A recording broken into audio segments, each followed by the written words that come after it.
Hello, ladies and gentlemen. This is Eddie Marcus, spokesman and advocate of basic human rights for all people. Today I got a message for the young people. And that message that I would say to you off the bat is this: die young. Die young.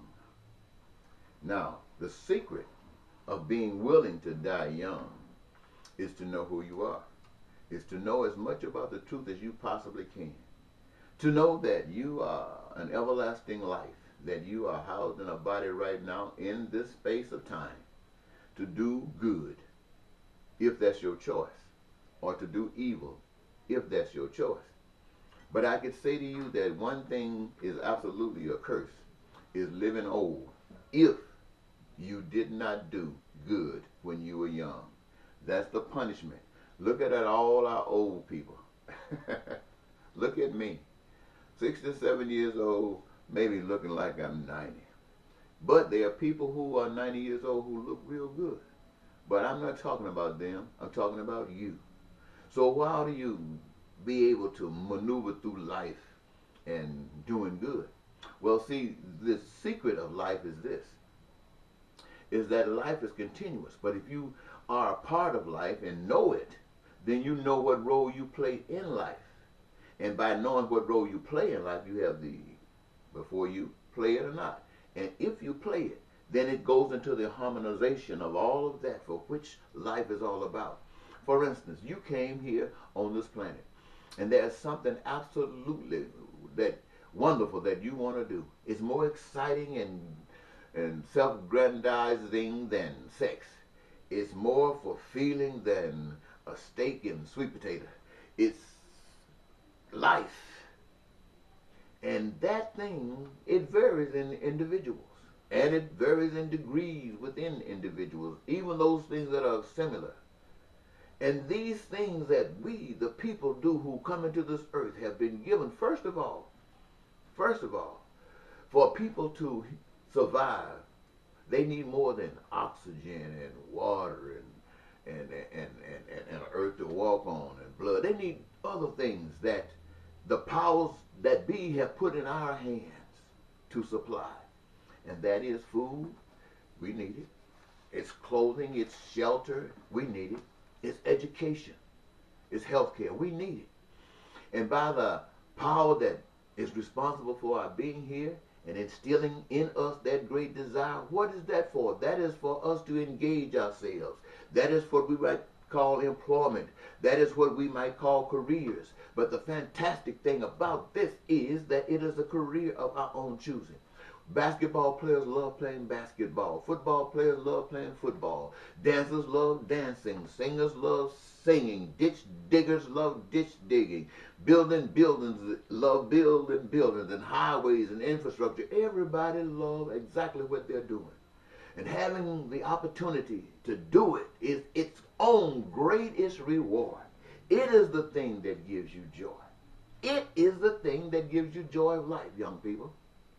And while you're receiving the joy of life, you are creating all of the goods, all of the services that have been determined by the people that are essential for their survival, but not only for their survival, but for the fulfillment of their dreams.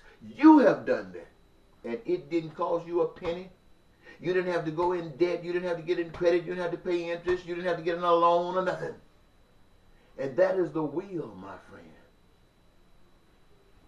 of the power that put you here. And if you knew that, and if you stood for that, I mean absolutely stood for it, then you would be joyous in your struggles from the day that you woke up until it changes or you are left sent from here.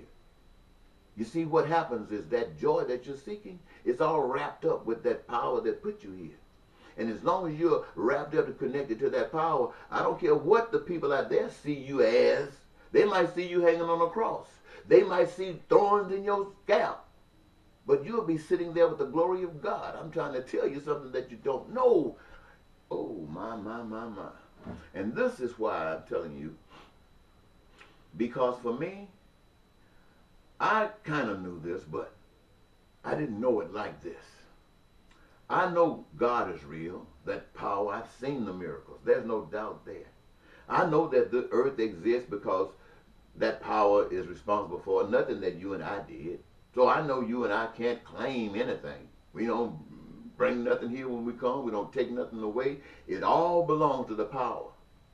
And that the systems that we live under are systems that we put on ourselves, usually orchestrated by someone who had their own personal interest and deceived us in such a way that we thought it was fantastic, but we were only deceived because we didn't know the truth about the other way.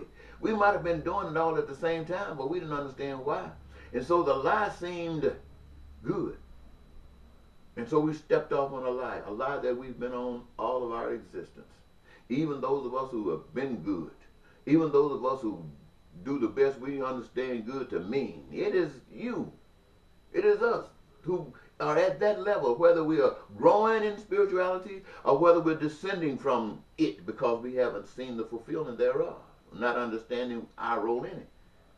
And so we keep the earth existing, continuously existing, but it is the reality that in the presidential election of the United States in 2016, the American people had put before them a representative of the two major parties, one Republican and one Democrat, and each one had been put before the nation as representing evil. Representing evil. No one voted for either of these candidates because they thought they were good. They thought they were worth something. No. They just thought that they were better than the other one. And this, the American people said, we will accept. This is how low we have come. And so I guess that was a day that I had to make up my mind that this is crazy. This is actually saying that there is no way out. This is actually saying that there is no God. And if there is a God, that God is not worth my allegiance. And so to you who say that, I say right on. But for me, it's worth all of my allegiance. And basically what that means is that the things that I mentioned to you in the beginning of this, that is what the God that I serve, the spirit that I serve represents. And that is what the spirit I serve wants for me. But not only me, for every last one of you. Want the same fulfillment of your life's dream. That is what has been designed from the beginning. But now it would be fruitless and futile for God or myself, if I were able, to create heaven, as it were, right before you in the midst of now, at a time when you don't want to have anything to do with it. You say you do, but your action goes against it at every turn. And so the design has been set up that nothing's going to be imposed on you. Hell is not going to be imposed on you. Heaven is not going to be imposed on you. It will be your choice. If you choose while here in this body, in this form, to do the things that creates heaven, then you would have thy will being done on earth as in heaven. But if you choose to go the opposite way, I mean, you will go through whatever hell you can imagine, and sometimes much, much more. But that will be of your design. It won't be of some other power doing it to you. It'll be of us, you and I, doing it to ourselves. And so I make the choice. I make the choice to represent the love that I have seen and been given to understand. And that love reaches out to the whole human race. And if I had done this a long time ago, the whole human race would be experiencing this peace and prosperity and joy. This whole human race would have all of the homes that they desire and design the way they want it, with what in it, what they want in it.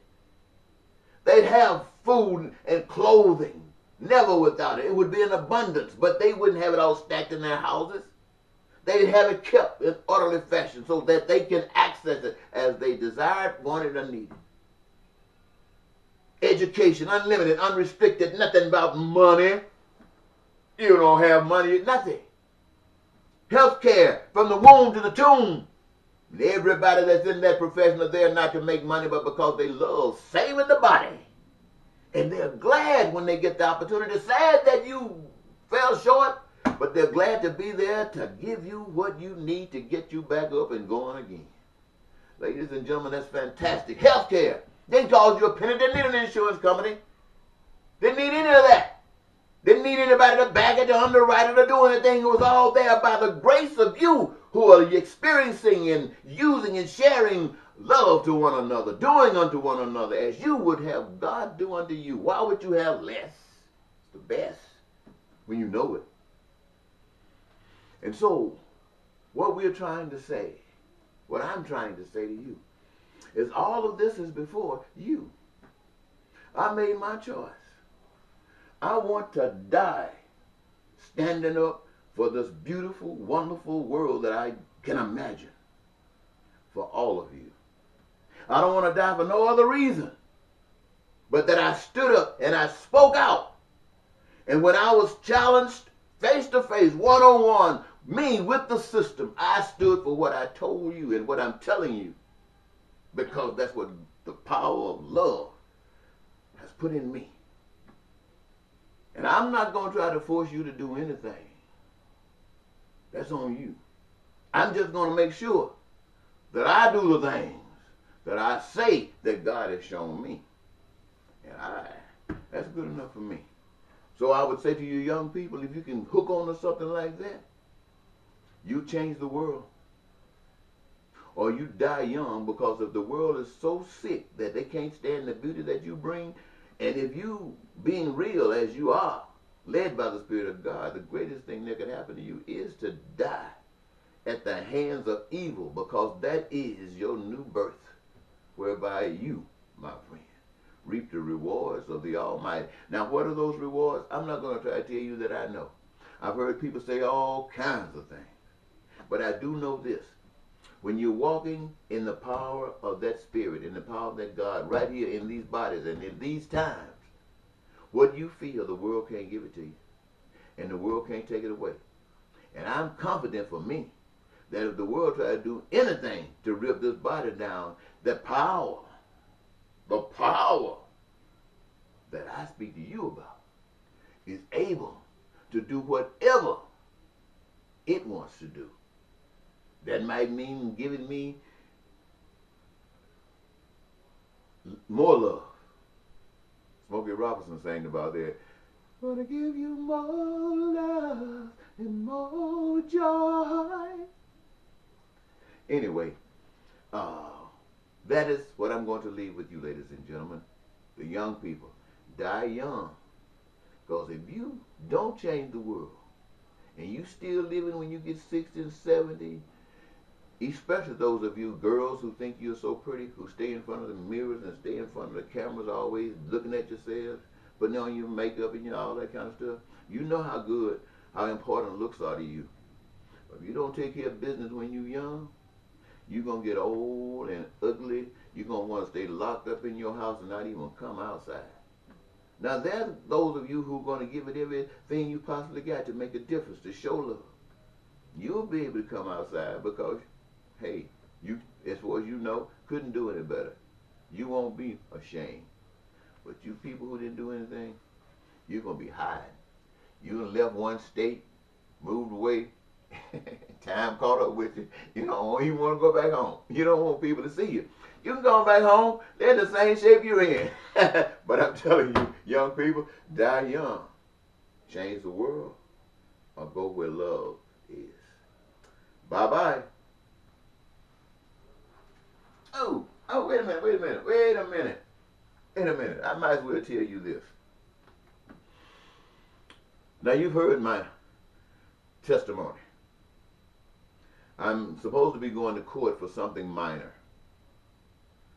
Traffic violation, supposed to be speeding. All those rules and regulations are set up under this system that I've just gotten through telling you about. I see it for what it is. It is not for what I've been speaking to you about.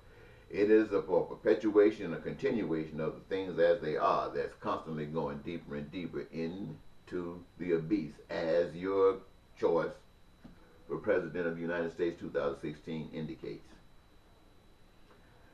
So, I must represent that beautiful world. That beautiful world, what I speak to you about, don't have those regulations. So I'm excluded from those regulations by the power that put me here, by the power that has me speaking to you. Now I understand that the powers of this world, the powers of America, don't give a darn about the powers that I'm talking to you about. That's why they have separation between the powers that I'm talking about and themselves, because they know they're not going to bend to the powers that I'm talking about. When it comes down to the state and the powers that I'm talking about, the state is going to exercise its force, the law. If the law says I go to jail, I'm going to jail. Would I try to fight it? No. That's where I'm supposed to go if I'm dealing with something that ugly. And there's not enough love there to overcome it. Then I'm supposed to suffer that. That's what you're supposed to suffer. But when you're suffering it for the reason that I just mentioned, it's not suffering like you understand suffering to be. Hey, it's a reward. And it feels like a reward. It feels like a reward. Locked up in a dungeon for doing good feels like the greatest thing can happen on that day. Anyway, for me, I'm going the way that I speak to you about. I'm going the way that I know if you follow the same footsteps would lead you to peace and prosperity and joy on earth. Because I know that the steps that you're following right now are leading you straight to hell. And I'm willing to pay the price. I won't get a chance to die young. But if I get a chance to die for trying to love you, then you're worth dying for. Bye-bye.